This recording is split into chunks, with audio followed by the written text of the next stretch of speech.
causales o inicio de familiaridad y finalidad de perjudicar a un tercero. La parte demandada acreditó la transferencia. ¿Cuáles son los motivos, ¿no? Que decía, la parte demandada no acreditó la transferencia efectuada, no tampoco se acreditó que doña Simona Terán, quien transfirió el inmueble a favor del demandante, tenga condición de comunera, ¿no? Lo que determinaría la adquisición del terreno a la comunidad campesina de Paiján. Asimismo, se había acreditado la simulación de compra-venta efectuada por Rosa Terán y el demandante. Entonces, todo esto en una primera instancia dice que el demandante no tiene mejor derecho de la propiedad sobre el inmueble que está en litis y que el acto jurídico se considera nulo por adolecer de simulación, ¿no? Entonces, eso es lo que se considera en una primera instancia. Pero luego se resuelve de que la señora, por no era un indicio o una causal de que por tener familiaridad o porque el hijo no carecía de situación económica, no era. Entonces le dan, en la casación le aceptan, ¿no? Declarar el recurso de casación fundado, dándole el título como ella válido, como un acto jurídico, ¿ya? Y entonces ella podía transferir su título, en este caso a su hijo, y se confirma la sentencia apelada por el hijo. Eso es todo. Ok, Ana, está bien. Otro grupo, por favor.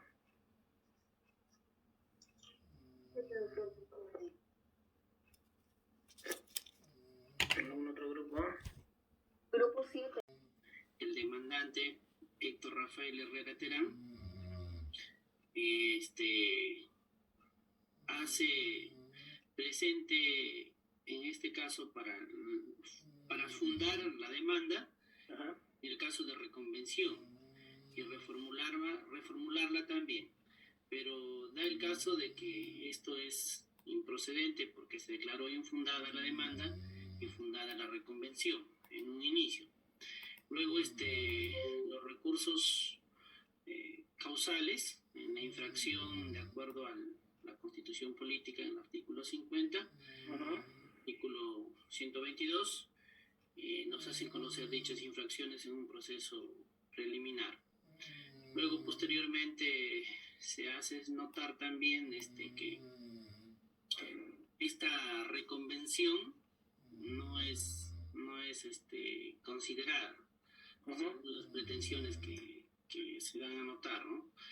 Y luego se deja notar también que se declara al final, ya se declara nada.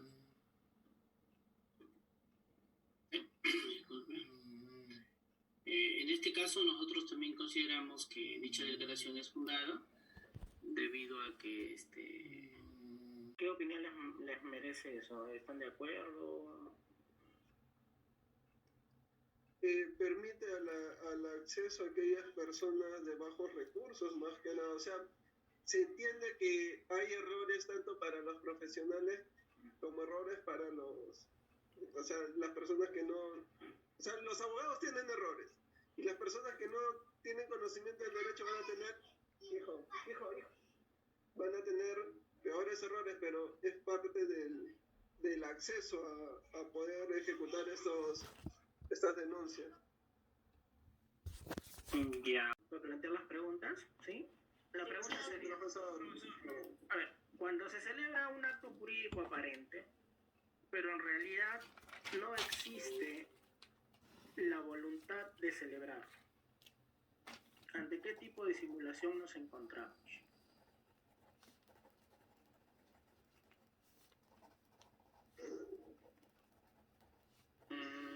Una simulación absoluta. Simulación religiosa. Exacto, simulación absoluta sería. Ahora, cuando se celebran dos actos jurídicos, uno oculto y uno aparente, ¿frente a qué tipo de simulación nos encontramos?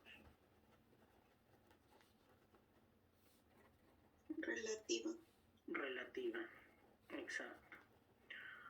Bueno, a ver, situación jurídica de desventaja activa, ustedes recordarán eso con un pequeño mapa, esquema que compartimos en la primera sesión, ¿sí? En nuestra primera sesión. Luego, ¿en qué casos el silencio importa manifestación de voluntad? Solo cuando la ley o el convenio lo establece, sí, pues. Exacto, ¿no? Ley y convenio, ¿sí? No solo la ley, no solo el convenio, sino ambos.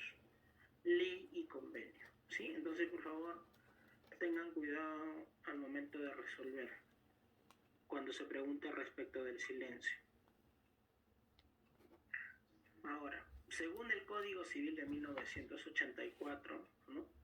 En específico su libro segundo, que regula lo que es el acto jurídico,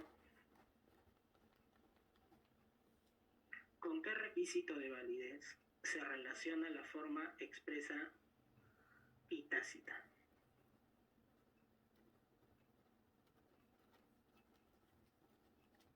¿Con qué requisito de validez se encuentra vinculada la manifestación de voluntad?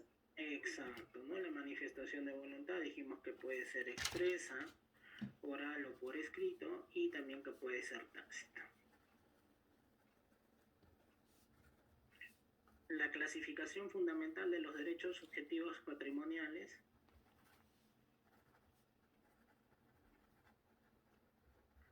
¿recuerdan? Clasificación fundamental de los derechos subjetivos patrimoniales. Eran de crédito y patrimonio, ¿no? Ya, de crédito es uno de ellos. Reales y de crédito. Y el otro era real, ¿no? Real, exacto.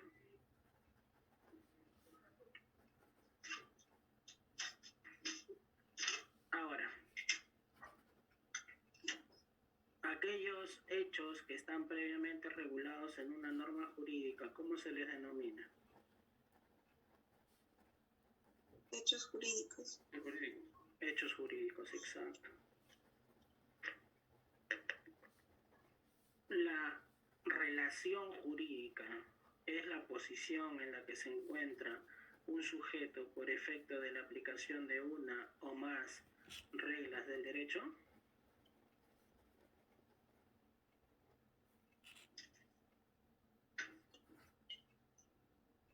¿Cómo dijo? Disculpe, maestro. A ver, miren, la relación jurídica es la posición en la que se encuentra un sujeto por efecto de la aplicación de una o más reglas del derecho. Sí, claro, profesor. Verdadero. No. Falso. Verdadero. Verdadero. Falso, es situación jurídica. Exacto, ¿no? La posición en la que se encuentra uno, dijimos posición, siempre vinculo a situación. ¿Sí? Ahora, ¿como qué tipo de hecho jurídico podríamos calificar una adopción?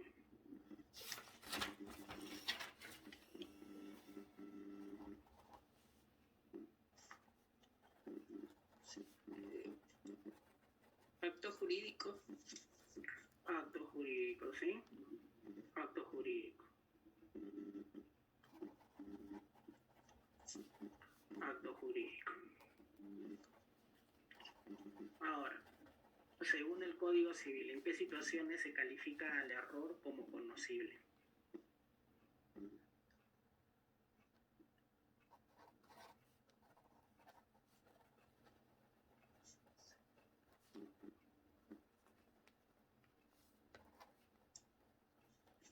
Error voluntario. No.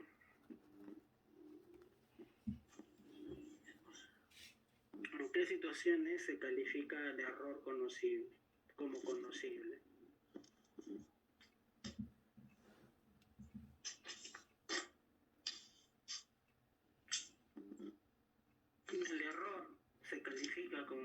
posible cuando en relación al contenido, a las circunstancias del acto o a la calidad de las partes, una persona de normal diligencia hubiese podido advertirlo. ¿Recuerdan el caso que conversamos sobre la joyería?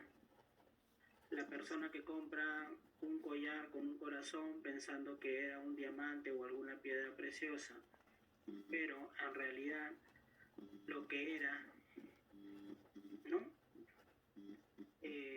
Estaba compuesto por el fondo de una botella de licor. ¿Recuerdan? Sí, claro. Sí, profesor. Y que la validez era, en ese caso, el precio era más por la obra, digamos, ¿no? Que por el diamante que él no había consultado.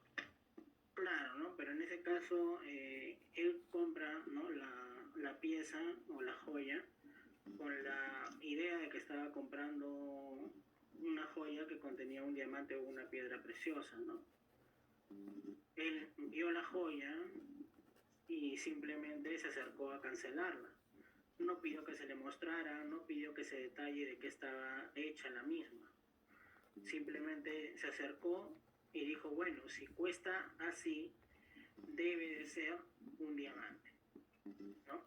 Es decir, él no fue diligente en su accionar, ¿cierto? En cambio, cualquier persona con una normal diligencia hubiese podido advertir esa situación y superarla, ¿o no? ¿Mm? Claro. Claro, sí, claro, hubiese averiguado. Pues.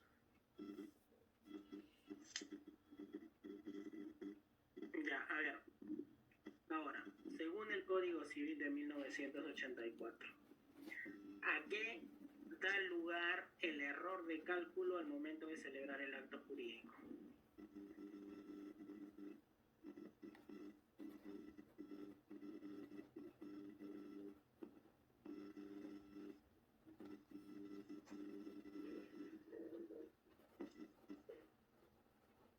¿A qué da lugar el error de cálculo?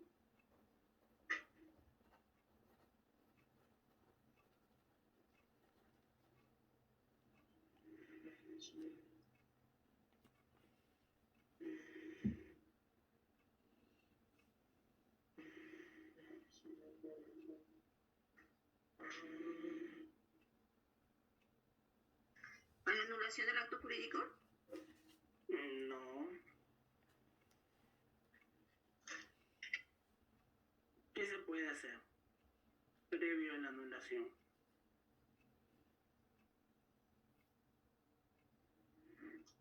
Cuando se trata de error en el cálculo, ¿qué podemos hacer?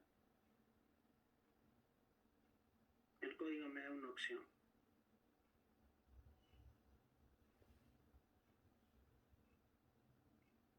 Se encuentra vinculado esto a lo que hablamos en nuestra primera sesión respecto a por qué las personas celebran actos jurídicos. ¿Lo recuerdan?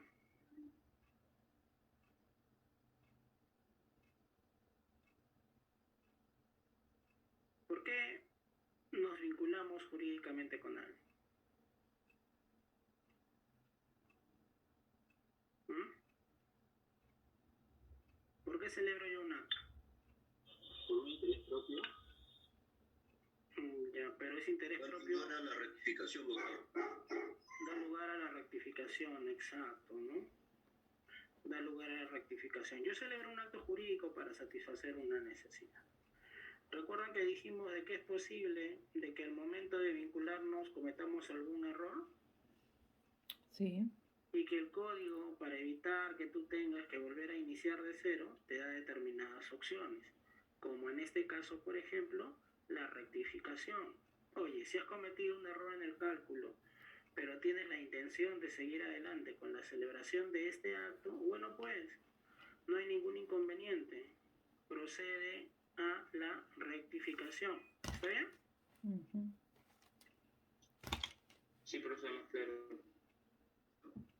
Ahora, cuando el Código Civil de 1984, ¿no? Según el Código, cuando el error en el motivo vicia el acto jurídico, ¿esto qué da lugar? Nulidad. Anulabilidad. ¿Sí? Anulabilidad. Ahora, la presencia de la intimidación y la violencia al momento de celebrar un acto jurídico, ¿qué consecuencias genera? Hoy día lo mencionaron sus compañeras al momento de su exposición. El caso del secuestro, ¿a qué da lugar? Anulación. A la anulabilidad, ¿no? Anular. La anulabilidad. Anulabilidad. Ojo, no nulidad, sino anulabilidad.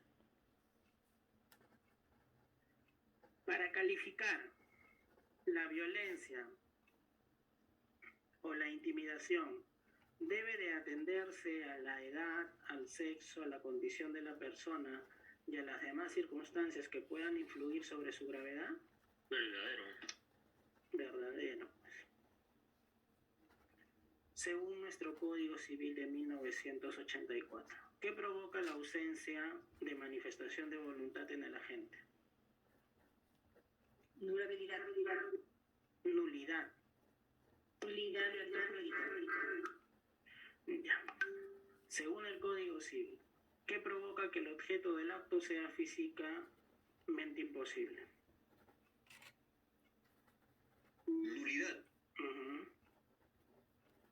Según el Código, ¿qué provoca que el acto jurídico no prevista la forma prescrita bajo sanción de nulidad?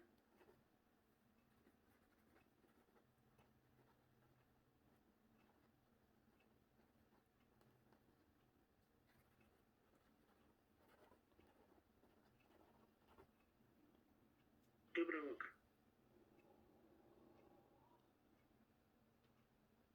¿Aprobatote? No.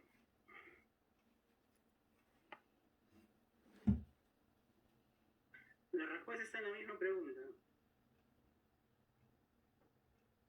La nulidad. Nulidad, pues. Nulidad. Si sanciono con nulidad, ¿qué va a provocar el incumplimiento? Nulidad. ¿Qué provoca la comprobación del dolo de una de las partes en el acto jurídico?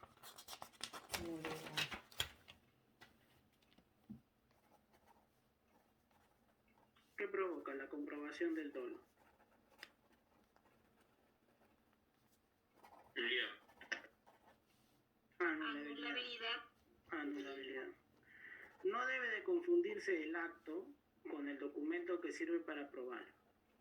¿Puede subsistir el acto aunque un documento sea declarado nulo? ¿Verdadero o falso? Falso. ¿Falso?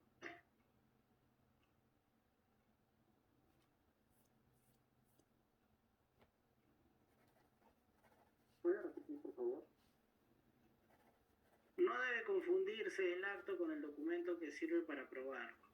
Puede subsistir el acto aunque el documento se declare nulo. Falso. Verdadero. Verdadero, pues. ¿Se acuerdan que dijimos hay que sacar esa idea de que cuando hablamos de acto, el acto constituye documento? ¿Por qué? Porque van a existir determinadas situaciones donde no vamos a lograr identificar un documento. Y eso no quiere decir de que no exista acto jurídico. De igual modo, el documento puede ser declarado nulo porque pudiera no cumplirse con alguna formalidad, sí, pero eso quiere decir de que el acto no haya tenido lugar, que el acto como tal no tenga valor. No, pues, es irrelevante. La forma del instrumento de confirmación debe de tener iguales solemnidades a las establecidas para la validez del acto que se confirma.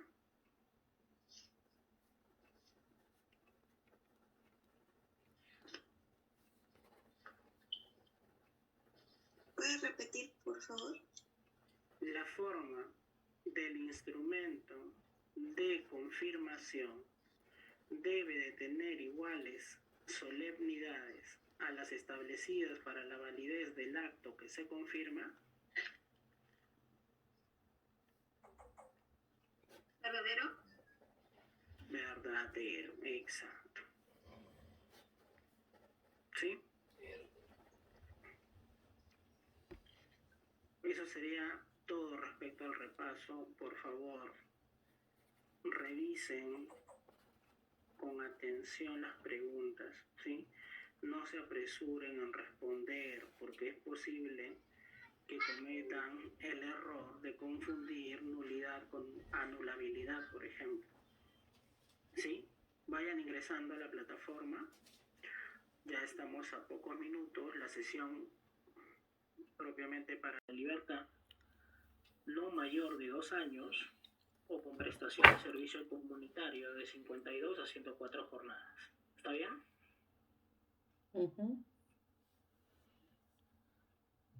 ¿Ya? Ahora, cuando la propia gestante ocasiona el aborto, también lo van a encontrar ustedes en algún libro como aborto activo, ¿no? Esta conducta es cometida por la mujer, quien de propia mano se practica la interrupción de su embarazo, por diversas razones y por distintos medios. El código no precisa cuáles, ¿no? Y esta conducta solo puede cometerse por acción. No solo puede cometerse por acción, sino también por omisión.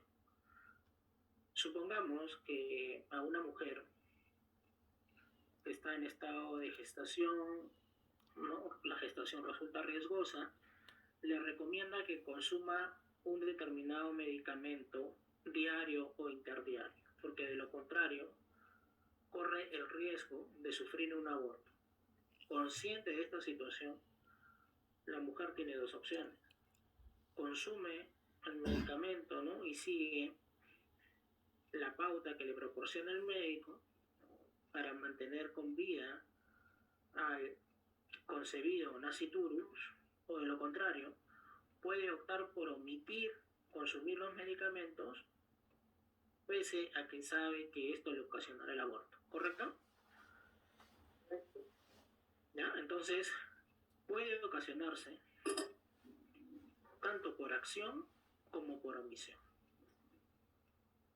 Ahora, cuando la gestante presta consentimiento para que sea otro el que le practique el aborto, a esto se denomina como aborto pasivo, ¿no? La conducta es cometida por un tercero, pero con el consentimiento de la mujer embarazada o bajo la instigación de esta. Cuando nos dice un tercero, no nos precisa que tiene que ser un personal de salud. Puede ser cualquiera. Puede ser una persona que de repente venda hierbas. Puede ser una de estas personas que, bueno, al menos no sé cómo se da en Trujillo o en otras partes del país, pero en Lima es común que en un paradero, ¿no?, uno encuentre uno de estos letreros que dice, así como encontramos los que dicen amarres, ¿no? Hay otros que dicen atraso menstrual. ¿Sí? Sí. ¿No? O sea, Sí, profesor. ¿Qué pasa? ¿sí? Disculpe, lo que usted indica, esas propagandas que están en los postes, ¿es también penado eso? Bueno, podríamos tomarlo como que sabemos que es una instigación, ¿no?, será 1.200.000. pero ellos no te ofrecen tu servicio de aborto, ¿no? Ellos te hacen mención a un atraso menstrual, que la experiencia, ¿no?, que uno puede adquirir conoce de que esto en realidad tiene una orientación, que es a que te practiquen un aborto, de distintas maneras, pero no se ofrece como aborto.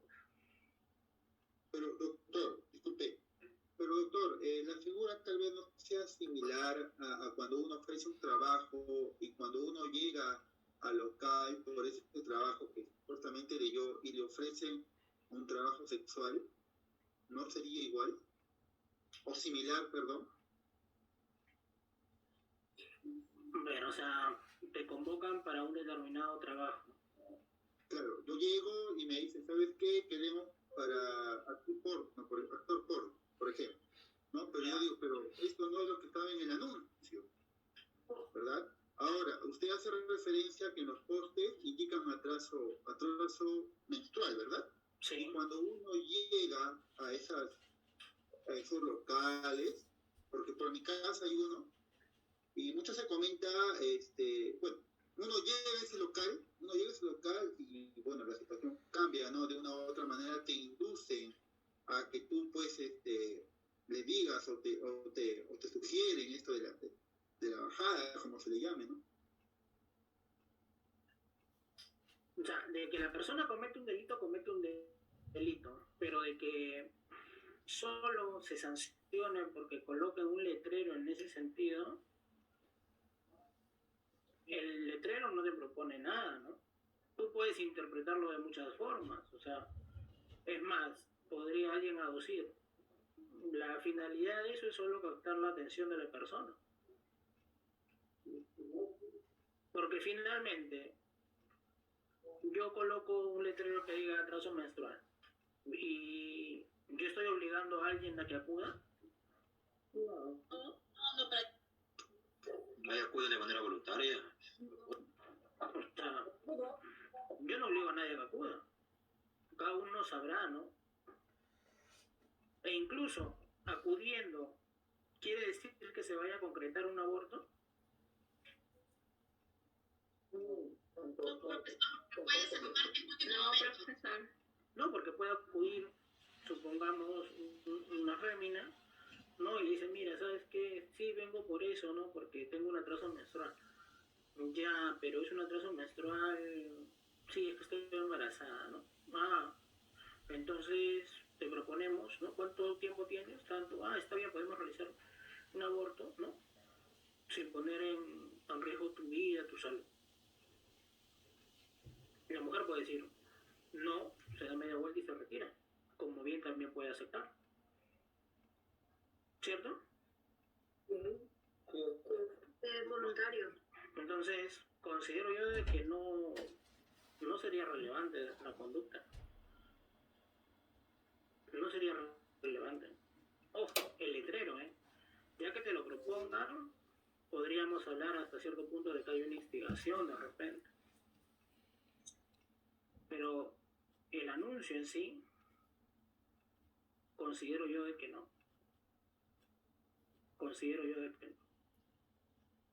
Ahora, sobre la tipicidad objetiva de este delito. El bien jurídico protegido será la vida humana dependiente. El sujeto activo es la mujer en estado de gestación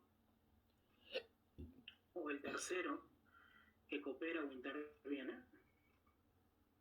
El sujeto pasivo es el concebido o nasciturus sin importar el tiempo de vida. ¿Correcto?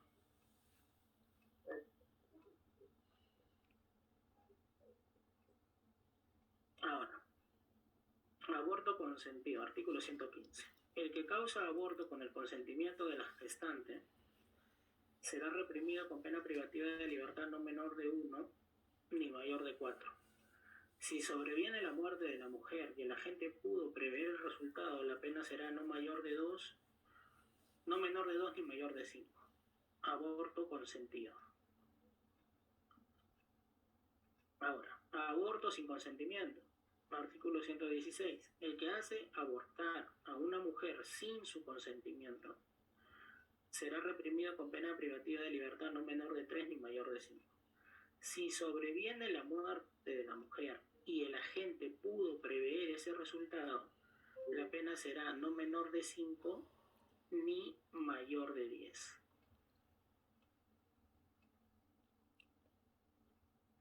Luego, la agravación de la pena por calidad del sujeto. El médico, obstetra, farmacéutico o cualquier profesional sanitario que abusa de la ciencia, ¿no?, de su ciencia o arte para causar aborto, será reprimido con la pena de los artículos 115, 116, depende si es aborto consentido o sin consentimiento, y además la pena de inhabilitación, ¿no? ¿Por qué se les impone la pena de inhabilitación? Para que no puedan ejercer esta profesión u oficio durante un determinado periodo de tiempo. ¿Correcto? Sí, correcto.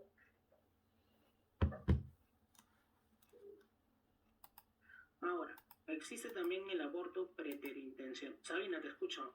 Profesor, ¿cuánto es el tiempo que los sancionan a los doctores o médicos que cometen esta práctica? Ya, a ver, Sabina, un momento.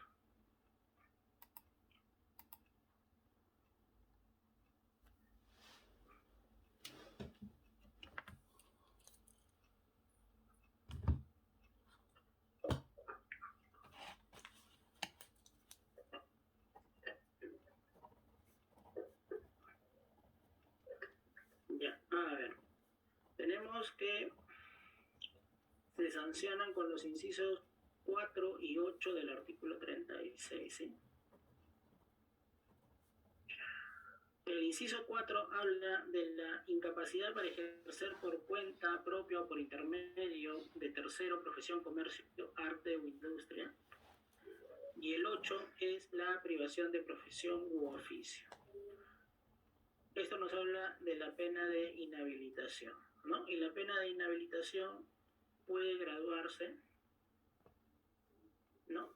Teniendo en consideración la sanción que sería también la pena privativa de libertad en este caso, ¿sí? Y eso tenemos que verlo de acuerdo a cada uno de estos. Por ejemplo, si es aborto consentido, puede ser no menor de 1 ni mayor de 4. Si es que fallece la mujer, no menor de 2 ni mayor de 5. Y si es aborto sin consentimiento, puede ir de 3 a 5, y si fallece puede ir de 5 hasta 10. Ojo, para la pena de inhabilitación también se guían los tercios. Los tercios no solo son aplicables a la pena privativa de libertad, sino también se aplican tercios a las penas de inhabilitación e incluso a las penas de días multa. ¿Sí? Para todo siempre se divide. Y cuando se da una reducción también, por alguna situación, no solo se reduce la pena privativa de libertad, sino también a la par las otras penas. Ahora, aborto preterintencional. Artículo 118. El que con violencia ocasiona aborto, sin haber tenido propósito de causarlo, siendo notorio o constándole el embarazo, será reprimido con pena privativa de libertad no mayor de 2 o con prestación de servicio comunitario de 52 a 104 jornadas. El que con violencia ocasiona un aborto, sin haber tenido el propósito de causarlo. En este caso, pese a que ya lo hemos explicado anteriormente, nos dice de que la pena privativa de libertad será no mayor de 2 años, ¿verdad? ¿Sí? Ya, sí. ¿Y cómo establezco cuál es la pena mínima?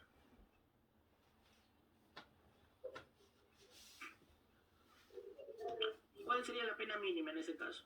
2 días. 2 días. Pena mínima de 2 días, claro. 2 días, porque la pena mínima para todo delito siempre será de 2 días y la máxima siempre será de 35, ¿no? Eso lo establece el artículo 29, duración de la pena, ¿no? Nos dice la pena privativa de libertad puede ser temporal o de cadena perpetua. En el primer caso tendrá una duración mínima de 2 días y una máxima de 35 años.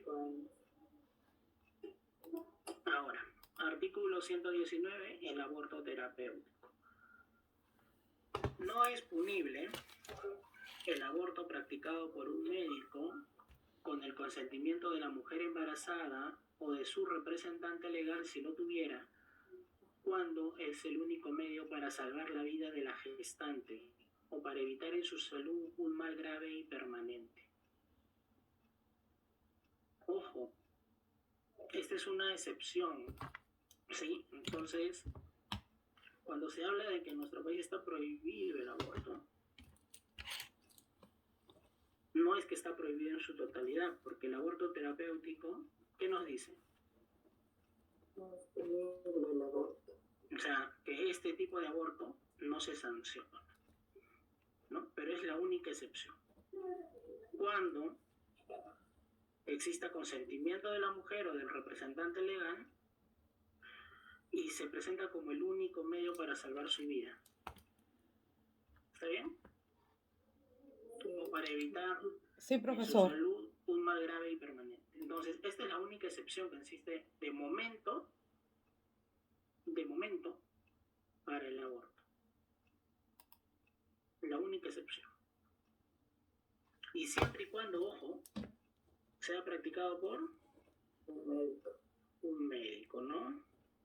Siempre y cuando sea practicado por un especialista.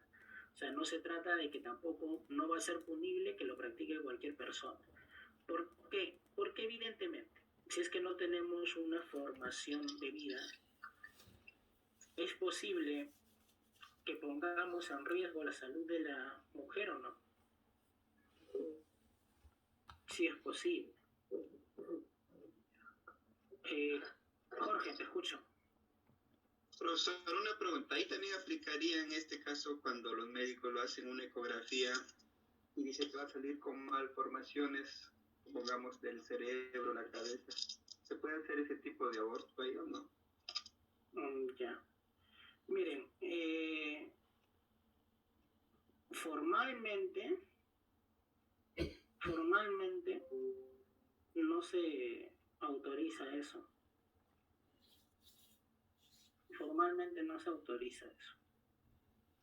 ¿Sí? O sea, no es de que... miren, aquí está. El aborto será reprimido con pena privativa de libertad no mayor de 3 meses.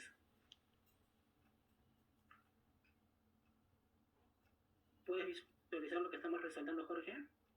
Sí, profesor, sí lo veo. No está permitido, pero tenemos que tener en consideración algo. Mira la pena. Claro, igual hay sanción. ¿No? O sea, en este caso, ¿cuál sería la pena mínima? 3 meses. 2 días. 2 días. Tiene una pena de 2 días a 90 días. No mayor de 3 meses. ¿No? 3 meses, 90 días, lo mínimo 2.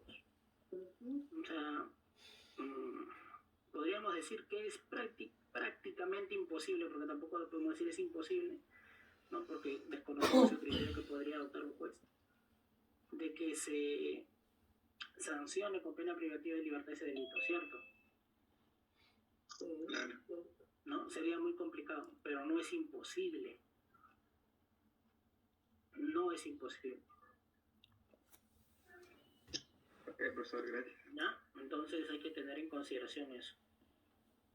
Ahora, la tipicidad objetiva para este tipo de delito que es el aborto terapéutico, ¿no? El consentimiento de la gestante o el representante legal, si lo tuviere,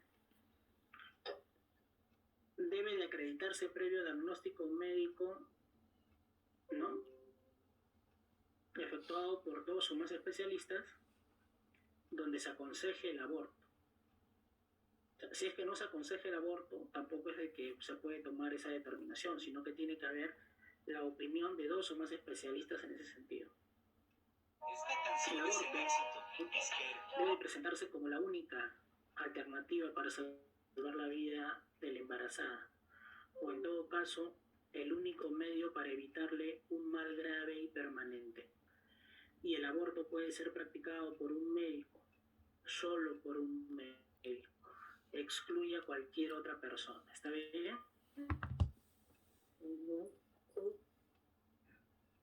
Ahora, consentimiento de la gestante o de su representante legal, si lo tuviere, siempre tiene que haber un consentimiento informado.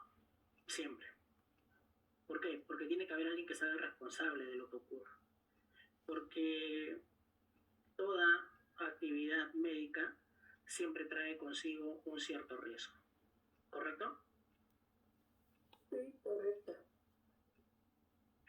Ahora bien, el aborto tiene que presentarse como la única alternativa para salvar la vida de la embarazada, o en todo caso evitarle un mal grave y permanente a su salud.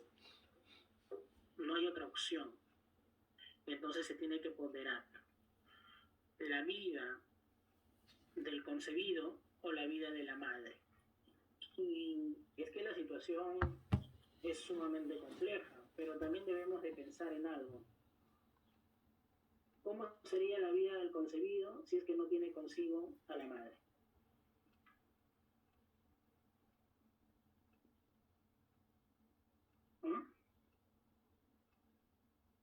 ¿Nos serviría salvar al concebido si es que no va a tener a su madre?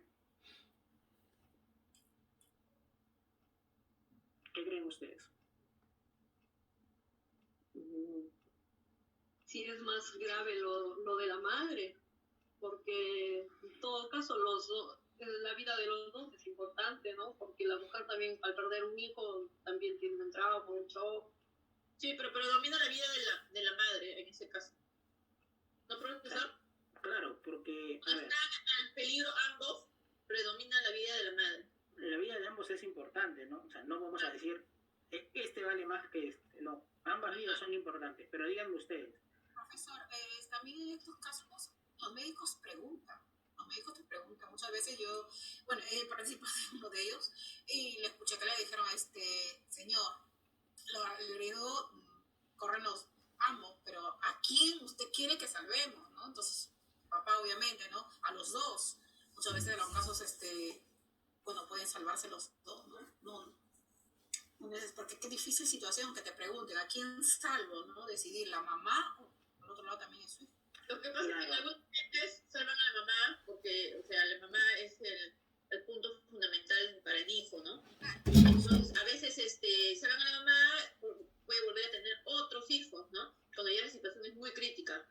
Ahora, en los casos de cuando una mujer está embarazada, le hacen una prueba para determinar, creo que es a los 5 meses, si el niño tiene si tiene síndrome de Down, ¿no? Siempre hay un examen específico, un día y una hora que te hace el médico.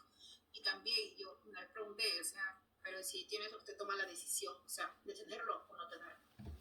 Ojo, pero eso está prohibido de acuerdo al código, ¿eh? Claro, pero te lo dicen también. Profesor, sí te lo dicen, porque en mi caso también, o sea, no, ninguno de mis hijos son sanos, gracias a Dios, ¿no? Pero vi, o sea, cuando te dicen antes de que te hagan la ecografía, no sé qué modo es. Tienen una fecha esa. Te dicen, si fuera el caso, ¿no? Siempre te advierten. Claro. O sea, pero te lo dan la alternativa de tomar una decisión si interrumpes el embarazo, ¿no? ¿Y está penado, profesor? Yo pensaba que no. Sí. Sí, está penado. Sí, o sea, como les digo, miren, el aborto sentimental y eugenésico, ¿no? Dice, el aborto será reprimido con pena privativa de libertad no mayor de 3 meses, ¿no? Cuando el embarazo sea consecuencia de violación sexual fuera de matrimonio o inseminación artificial no consentida y ocurrida fuera de matrimonio, siempre que los hechos hubieran sido denunciados o investigados, cuando menos policialmente. O cuando es probable que el ser en formación conlleve al nacimiento graves taras físicas o psíquicas, siempre que exista diagnóstico médico. O sea, en ninguna situación nuestro código exime,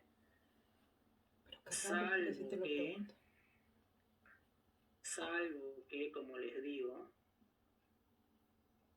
¿no? Sea el aborto terapéutico y en peligro la vida de la madre, pero luego toda situación es penada. O sea, no hay ninguna otra excepción.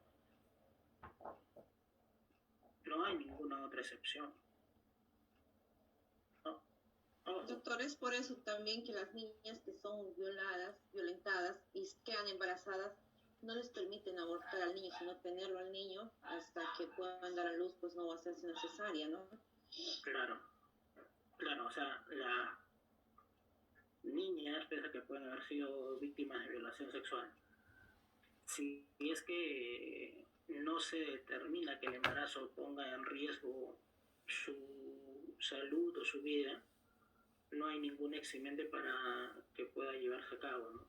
Si se dice, por ejemplo, si está en riesgo su salud, bueno, entonces en este caso sí se puede permitir. Pero si no es así, ojo, los casos de violación sexual no pueden ser eximentes. ¿Está bien?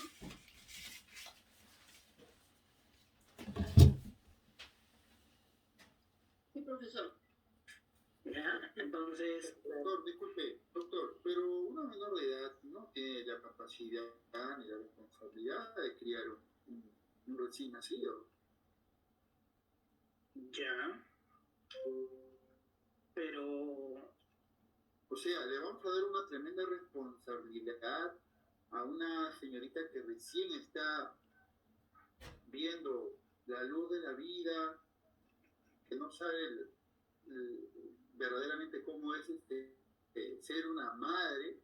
Si siendo una madre a una edad adecuada, considero yo, se sufre. Es algo costoso, la verdad, de bastante esfuerzo que conlleva, más en una jovencita.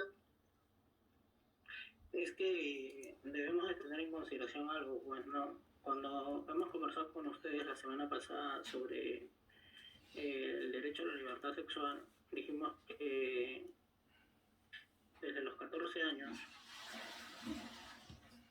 una persona podía, por ejercer su libertad sexual, quedar en estado de gestación, ¿no? Exacto, profesor, pero estamos hablando acá de una violación.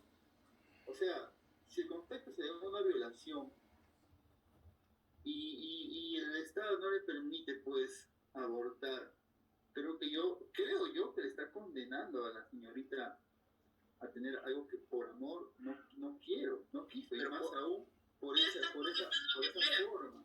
Pero ¿cuál sería la solución, compañero? ¿Matar a la criatura? Yo creo, profesor, de que... Bueno, hay varias soluciones, profesor. Como está el aborto, hay muchas personas que dicen ya, que lo tenga y al final que lo entregue, pues, o lo dé a estos albergues que hay, ¿no? Pero es bien, bueno, es bien controvertido, la verdad, este tema. A ver, Nelly, te escucho.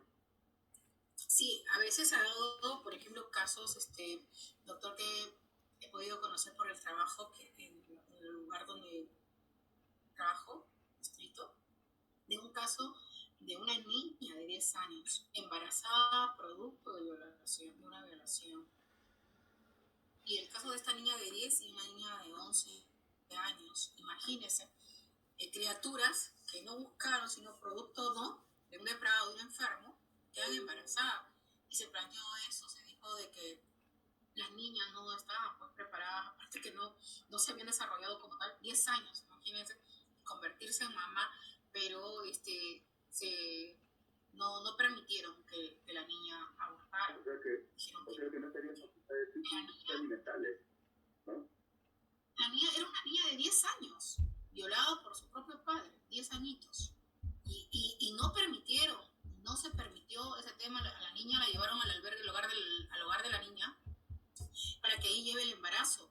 Ha llevado, dio luz a otra niñita y dijeron que no, que la niña decida, ¿no? Si lo puede dar en adopción o al albergue dejarla. Al final la niña, la verdad que lo empezó a tener cariño a su hijita, ¿no? Empezó a tener cariño y se ha quedado con la criatura, hasta donde yo tengo conocimiento, pero sí conocí ese tema que se dijo en un momento, ¿por qué la niña no podría abortar si tiene 10 años, tan solo 10 años? A ver, es que pueden ocurrir casos que nos pueden parecer aberrantes, pero nuestra legislación no establece, pues, ¿no?, esas situaciones. O dijeron que no podían permitirlo porque estuvieran incurriendo pues en un delito y se irían a la cárcel, porque lo iban a ayudar al aborto. Lo que pasa es que, ¿por qué tú serías, bueno, o sea, yo entiendo el punto de vista, ¿no? De que es una violación. ¿Qué pasaría si muere en el momento que le practican el aborto, muere la persona? Entonces ella se comete un delito, ¿cierto, profesor? Claro, pero es que miren, yo les pregunto a ustedes lo siguiente, ¿no? Todos han tenido, creo yo, una postura, o en todo caso tenían una idea un poco más activa cuando hablábamos de la eutanasia, ¿no? Pero, a ver, pues usemos la lógica. ¿Por qué a nadie se le ocurre también, ¿no? Así como a todos, incluso colectivos, ONG, les ha importado tanto el caso de Ana Estrada? ¿Por qué a nadie se le ocurrió en el caso de una de estas niñas también plantear una una acción de amparo, como en el caso de Ana Estrada, y que se le permite excepcionalmente el aborto. Porque a nadie le importa, pues, ¿no? Lamentablemente es esto, pues, doctor. Ya lo dijo usted lo que iba a decir. Doctor, disculpe que le pregunta. Por favor, levanten la mano. Los grupos feministas estaban sugiriendo eso. Pero lo sugirieron, pues, pero yo también puedo sugerir muchas cosas, ¿no? Pero no tomo acción, pues. ¿De qué me sirve a mí poner en redes? Miren, yo particularmente se los digo honestamente y espero que no se ofendan algunos o algunas de ustedes. Cuando pasó esta situación de la niña en Chiclayo, ¿no? Que fue presuntamente secuestrada y abusada sexualmente hace como un poco más de un mes, yo miraba que todos ponían un lacito en el WhatsApp, en el Facebook, incluso muchas personas salieron a marchar, ¿no? ¿Sí? Sí, profesor. Sí, profesor. ¿No? Entonces yo conversaba, ¿no? Con algunos alumnos de otras universidades, algunos amigos, ¿no? Muchos de ellos también mujeres, ¿eh? Y a una de ellas le digo, pues que, o sea, tú también estás con lo mismo, le digo, ¿para qué pones eso? Y ¿sabes lo que me dijo? Me dijo, ¿sabes qué, Javier? Yo estoy de viaje y no puedo ir a marchar, pero es una forma de apoyar. ¿Y de apoyar a qué le digo? O sea, ¿qué crees tú? ¿Que yendo a marchar solucionas algo? No solucionas nada. O sea, poniendo tu lacito en Facebook le digo, ¿qué solucionas? No es nada. O sea, ustedes son futuros colegas, pues, ¿no? O sea, que alguien que no tenga ninguna idea, noción de derecho, que crea pues que va a solucionar algo así, ¿no? Que crea que poniendo en sus redes sociales muerte para los violadores de menores de edad, se van a acabar con la vida de alguna de las personas que se encuentran involucradas en estos actos, ¿no? O sea, la situación no es así de sencilla. Yo por eso particularmente tenía mis discrepancias. Ahora, yo les pregunto a ustedes, ¿por qué en el caso de Ana Estrada existe tanto interés? ¿Y por qué en estos casos de estas niñas a nadie le importa entablar acciones judiciales?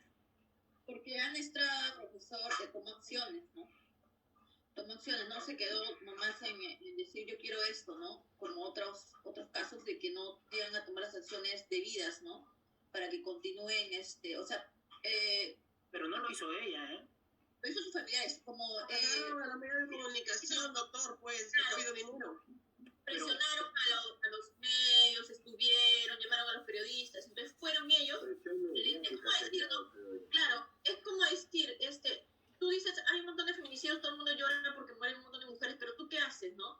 ¿Acaso haces charlas, haces charlas a las mujeres para que cambien su mentalidad, su forma de pensar, de ver las cosas? No. Entonces, ¿qué gano llorando, haciendo si no voy a ser uno como futuro abogado, no va a cambiar no va a tratar de ayudar a la sociedad, ¿no? Claro, pero ojo, que en el caso de Ana Estrada, quien entabla acciones no es propiamente Ana Estrada, ¿eh? Es su familia por medio de ella, ¿no? No, en el caso de Ana Estrada el que demanda es el defensor del pueblo. El caso, es el que tomó el caso y hecho. Claro, el que le tomó interés realmente. El defensor del pueblo que salía cuestionando al gobierno, ese defensor del pueblo, ¿no? Por eso les digo, ¿y por qué el defensor del pueblo no se preocupa por actuar tan activamente cuando escucha de un caso de violación de una menor, pues, ¿no? Porque fue cortina de humo del gobierno, doctor. Pues el pueblo es un funcionario público. Por eso les digo, o sea, si la Defensoría del Pueblo dice Ana Estrada tiene derecho a morir dignamente, ¿no? Que puede ser válido, ¿no? Podemos discrepar, yo puedo estar o no de acuerdo, pero igual es una opinión válida y respetable. ¿Por qué el defensor del pueblo no se interesa? Pues cuando salen estos casos de que hay una menor que ha sufrido una violación sexual y que está en estado de gestación, ¿no? ¿Por qué no se preocupan también por tratar de salvaguardar los derechos de ella? Lo que pasa, profesor, también que creo que lo politizan todo también.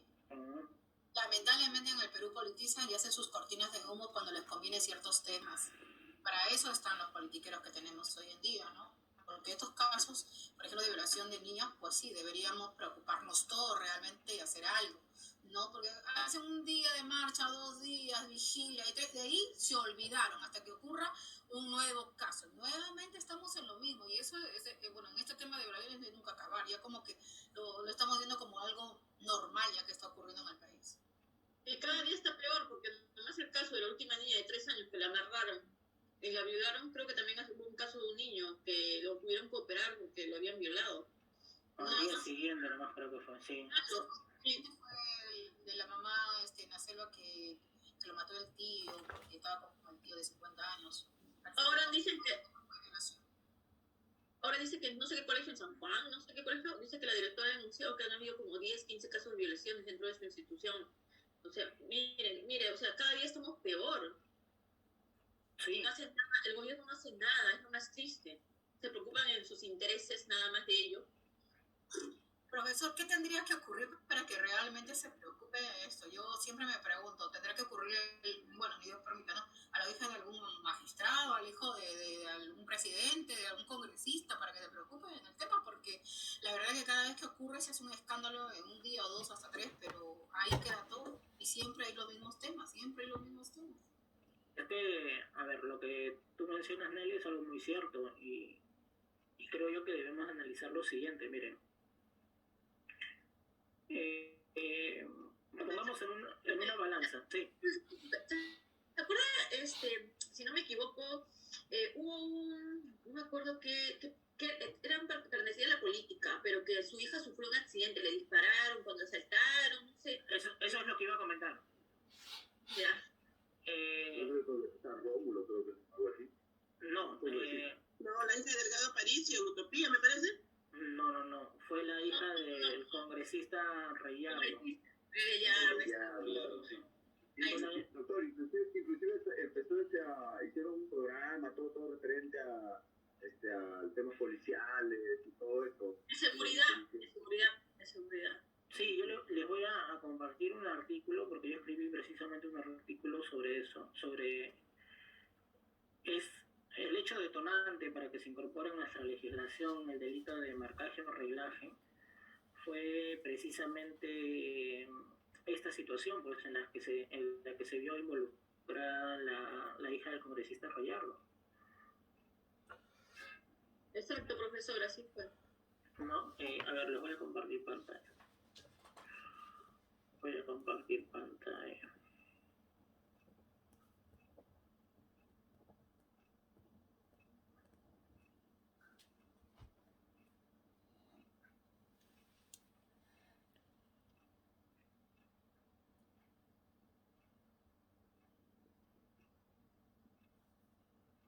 Las que ponen en peligro inminente la vida de la víctima, ¿no? El sujeto pasivo.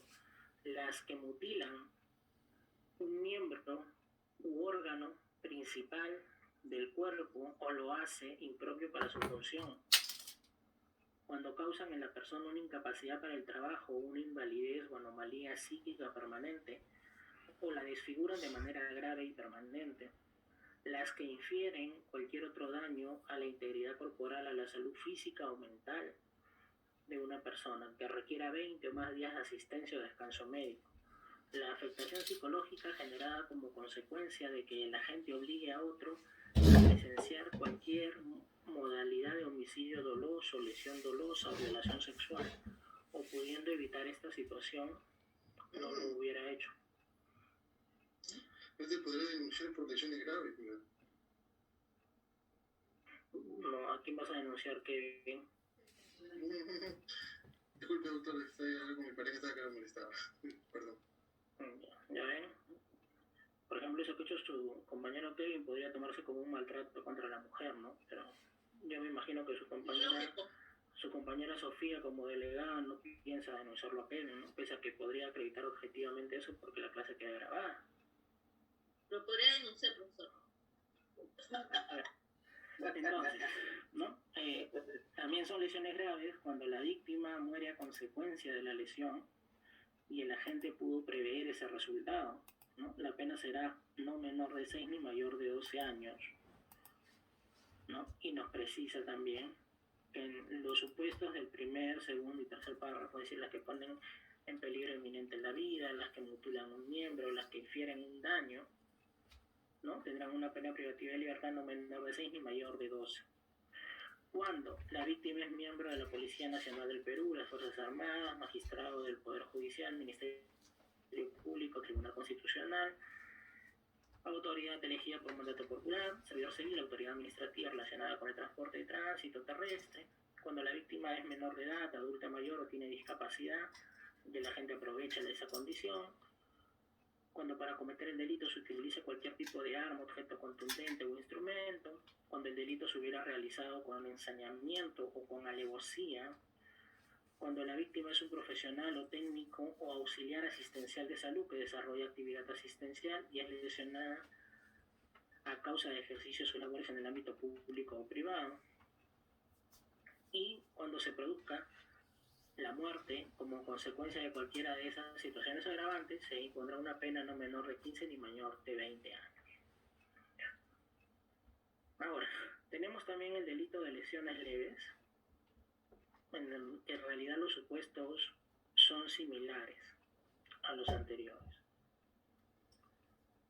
Y tenemos que en el artículo 122 se precisan las formas agravadas, ¿no? Cuando la víctima sea un menor de edad. Ahora, las lesiones culposas, a diferencia de las antes mencionadas, tienen como elemento subjetivo la culpa, ¿no? A diferencia de las otras que sancionan el dolo. Y por eso también que en muchos casos las penas son menores. Luego, pese a que existen aún muchas dudas al respecto del daño psíquico, la afectación psicológica, esta también es considerada como un tipo de daño. ¿Sí? El daño psíquico. Claro, tendrá que acreditarse previamente con un examen pericial, ¿no? O cualquier otro medio idóneo, lo que nos sirve para corroborar que en nuestro país lo que existe es la libertad probatoria, es decir, mientras que tú pruebes, puedes utilizar para ello cualquier medio que creas conveniente.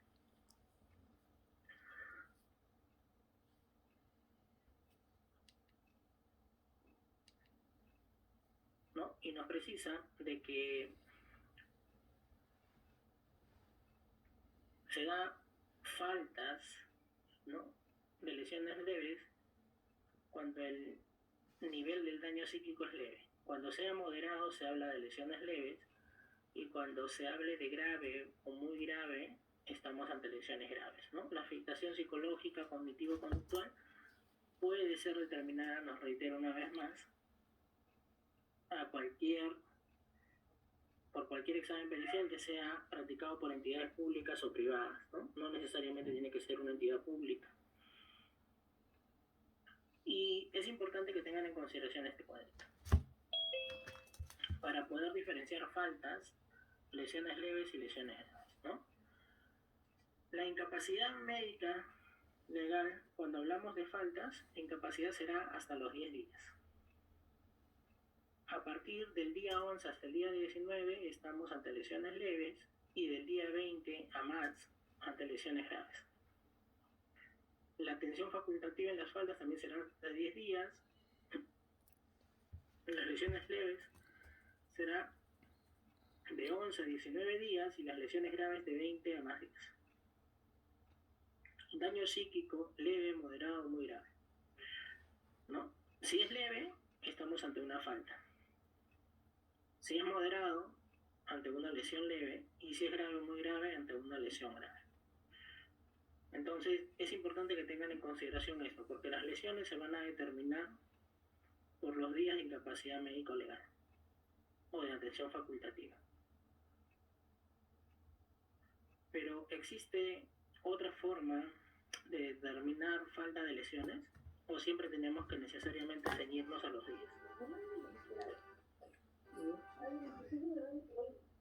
¿Qué creen ustedes? ¿Existe otra forma o otro criterio que debemos de tener en consideración además del plazo, o el plazo es suficiente?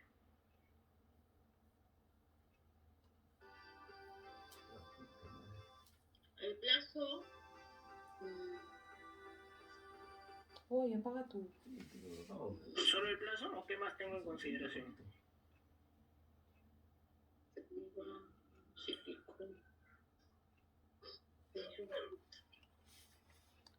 Yo creo... ¿La reincidencia, la agravancia?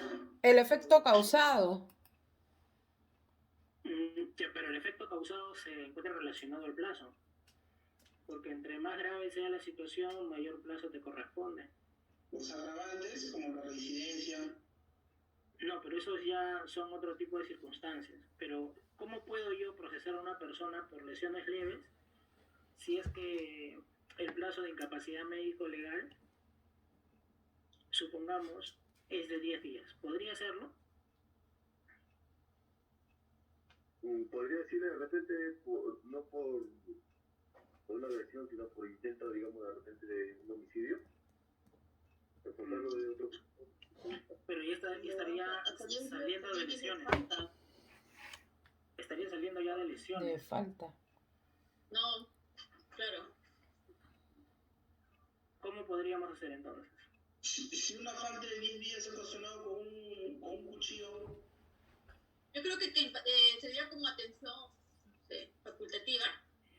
No, como mencionó su compañero, no solo con un cuchillo, sino que tendría que ceñirme al objeto. ¿Al arma?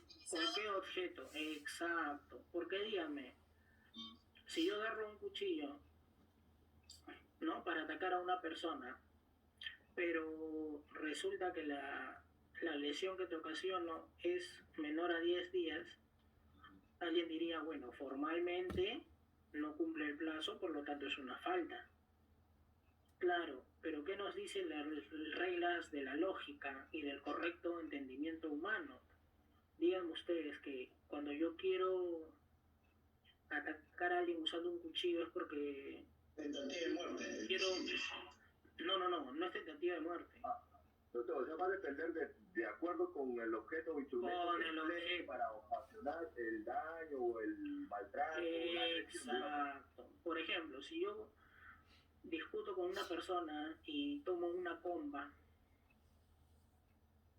¿no? Lo persigo con una comba, le aviento la comba, pero supongo...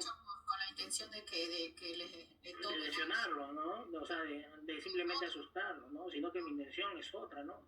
Quizás incluso hasta alguien podría decir no lo quería matar. Pero ahora me hace recordar, por ejemplo, a un primo le introdujeron un verduguillo. Pero obviamente no se vio un corte ni nada parecido, ¿no? Sino que en horas de eso ocurrió una mañana cuando la asaltaron, él llegó a su casa y eso ya a las 6 de la tarde, el asalto creo que empezó a las 10 de la mañana, no recuerdo bien, pero ya casi en la noche él empieza a sentirse muy mal, como que le daba como cólicos, entonces todos le vamos a ver qué pasó y se le veía pues un orificio bien chiquitito, casi nada. Entonces lo llevaron al doctor y ¿qué pasa? Él dice, no, me asaltaron y un tipo siento que me ingresó algo, pero no se ve nada, no había sangrado ni nada. Entonces lo llevan y le había perforado el intestino grueso y delgado. Ya, claro. Horas nada más porque no se moría, porque ya llevaba muchísimo tiempo y tenían que sacarle todo eso.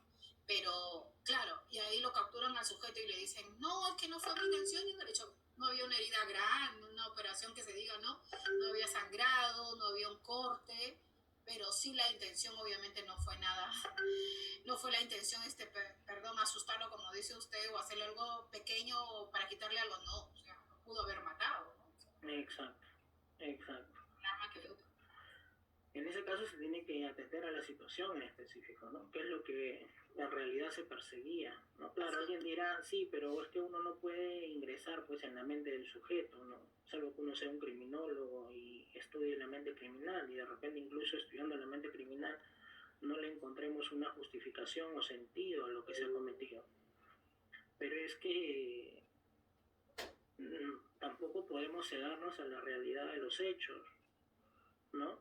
Y díganme, si yo quiero agredir a alguien, ¿le puedo dar un golpe, pues, no? ¿Con un puño o no? Sí. Sí, doctor. Claro, puñete, claro. Pero, ¿y si yo busco una manopla?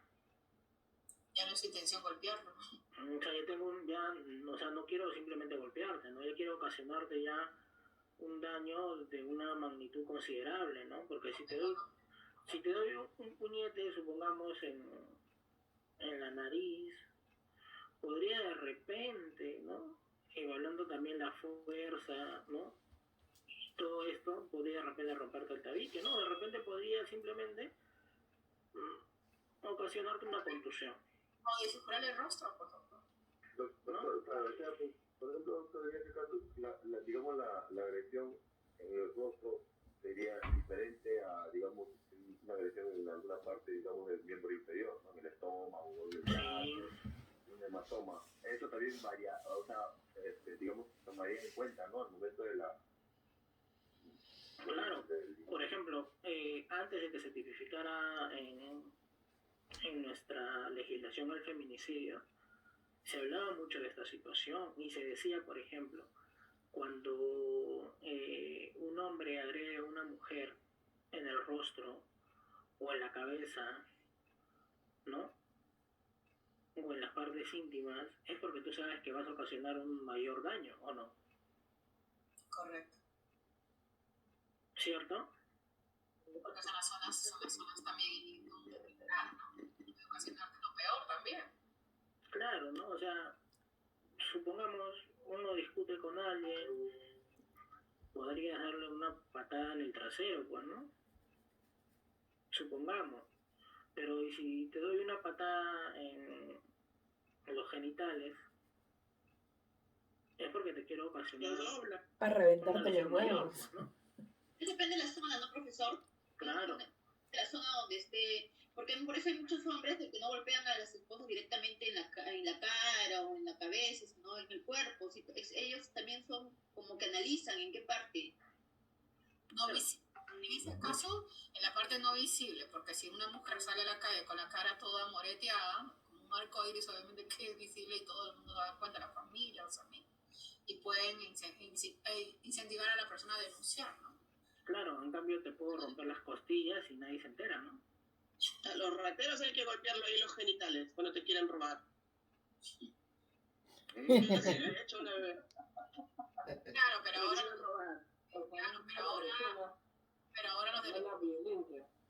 los delincuentes son mucho más avesados. Tú le puedes tirar una patada o un puñete y no sabes si te van a sacar un revólver. Eso sí, pues esa ciudad de cuando era soltera. Bueno, ¿cuántos? Que no nos sorprenda también si algún grupo de delincuentes rehabilitados denuncian a su compañera de Sideri por haberle lesionado los genitales. No, está grabado. Sí, ¿no? Y sobre todo con el orgullo que lo dice de Sideri, ¿no? ¿A cuántos he perjudicado? Como les digo, entonces, no solo debo de ceñirme en estricto a los días, sino al objeto y al contexto. Al contexto. Porque siempre, por ejemplo, el agredir y querer lesionar en el rostro denota una connotación mayor, pues. Como por ejemplo el golpear las costillas. Porque tú le golpeas a alguien las costillas, incluso hasta se las rompes, y no es algo visible. No es algo visible. Entonces debemos de tener en consideración toda esa situación. ¿Sí? Debemos de evaluar todo eso. Por eso no siempre va a ser determinante solo los días. No solo va a ser determinante los días. Ahora, perdón, antes de que deje de contestar una pregunta, había una pregunta de su compañero Eric, ¿no? Donde preguntaba cuál sería la diferencia entre la tentativa de homicidio y de lesiones graves. En realidad, el profesor Klaus Roxin, penalista en alemán, ¿no? Una de las mentes más brillantes de los últimos tiempos, dice en uno de sus libros de que el dolo como tal está en la mente del juez. ¿Por qué? Porque yo puedo presentarle un caso a un juez y finalmente ustedes creen que el dolo y la culpa, al ser elementos subjetivos, es decir, que están en la mente del autor, ¿no? Se pueden acreditar objetivamente. Lo subjetivo se puede acreditar objetivamente. No, entonces es el juez el que de acuerdo a su criterio va a poder determinar si es que hay o no hay dolo. Y eso es algo importante, porque en la pregunta que nos formula Eric, nos dice, profesor, ¿y cómo determino una lesión grave de un intento de homicidio? Y creo que yo a algunos se los comenté, no estoy seguro. Una vez teníamos un caso cuando yo trabajaba en la Fiscalía de Condevilla, en San Martín de Porres, en Lima, donde una persona estaba libando licor en un bar, ingresa otra y le da un disparo en el rostro. ¿Correcto?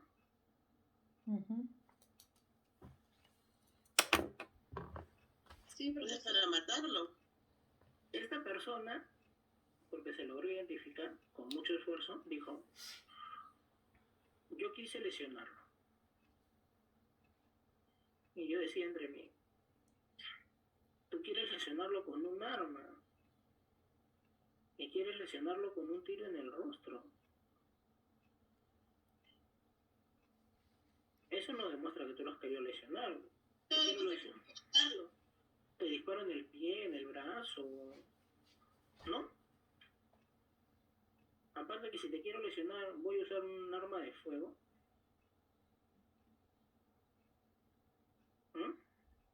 No, ya. No, lo quiso matar. No se condice, pues, ¿no? Entonces, lo que yo sostuve era de que en ese caso, ¿no?, era un homicidio en grado de tentativa. Pero resulta que lo que resolvió el órgano judicial fue de que era delito de lesiones graves. Porque no se podía acreditar de forma objetiva cuál fue la intención que tuvo el agente. Y como el agente ha referido que lo que quería era lesionarlo y no matarlo, entonces debemos de tomar en consideración también eso, ¿no? Algo que me pareció a mí totalmente absurdo, porque digan ustedes, pues, o sea, si tú vas a tomar como referencia lo que yo diga, en la vida te voy a decir que lo he querido matar, pues, ¿no? ¿Quién va a reconocer? Sí, lo quise matar. Contrario, se protegen más todavía. O sea, ¿qué lógica va a resistir eso? No va a resistir ningún tipo de lógica, evidentemente, ¿no? Realmente, si su intención fue matarlo.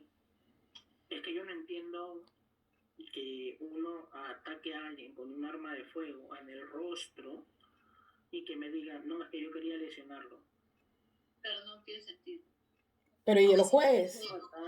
Simplemente no quise hacerlo, pero bueno, se me fue la mano, qué sé yo, ¿no? Porque siempre buscan ciertos formas de defender lo indefendible. Claro, bueno, porque no es lo mismo actuar con dolo que con culpa. Pero yo creo que, o sea, uno siempre tiene que contrastar también la realidad, ¿no? Y la realidad que nos... Si tú quieres lesionar a alguien, ¿tú para empezar utilizas un arma de fuego? No. No, o sea... Pero, profesor, ahí fue error del juez en todo caso. El juez no calificó debidamente. Bueno, ellos tuvieron su criterio. Hubieran apelado a la familia del agraviado, pues.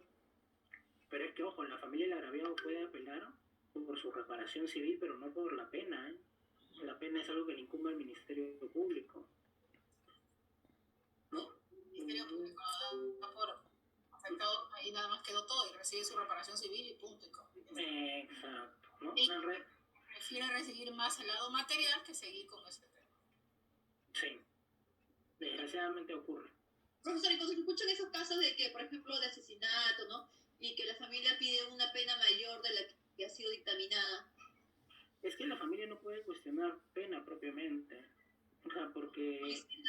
Puede solicitar también. Claro, o sea, pueden solicitar, ¿no? Pero finalmente lo que ellos les incumbe es la reparación civil, siempre y cuando se hayan constituido también como actor civil, ¿eh? Porque ojo que muchos reclaman, pero no se constituyen. No se constituye mi reparación civil. No, sí hay, pero la fija el Ministerio Público. O sea, yo como Ministerio Público puedo decir, ya, pues le daremos 1.000 soles, ¿no? Pero si tú te constituyes y acreditas con medios probatorios, puedes pedir más, pues, ¿no? Y también la reparación civil va dependiendo de los daños, ¿no, profesor? Claro, o sea... Hay algunos términos, ¿no?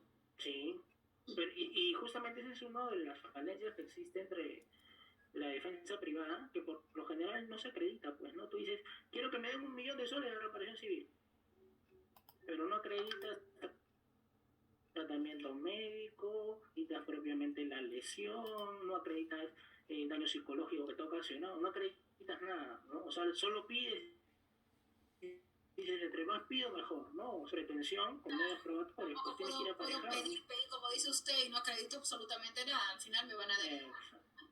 Exacto, pero es una mala práctica, como les menciono. Sabina, te escucho. Profesor, le quería hacer recordar que ya son las 6:30 en punto. No te molestes, Sabina. Por ejemplo, eso que hace Sabina también podría calzar como maltrato psicológico. Son las 18:30. Damos por concluida la sesión. Nos vemos a las 19:30 o hasta las 19:40 para que puedan ingresar. Vamos a pasar lista y vamos a trabajar un caso práctico. ¿Sí? Gracias. Cuídense mucho. Profesor, Sí. una pregunta. ¿Puede enviar el caso práctico para ir leyéndolo por WhatsApp? No, pues Sabina, ese trampa. Doctor, Ya, profesor. no estuve presente en la lista, creo, de repente no me he considerado. Disculpas. Ya voy a tomar nota entonces, Weimar, no te preocupes.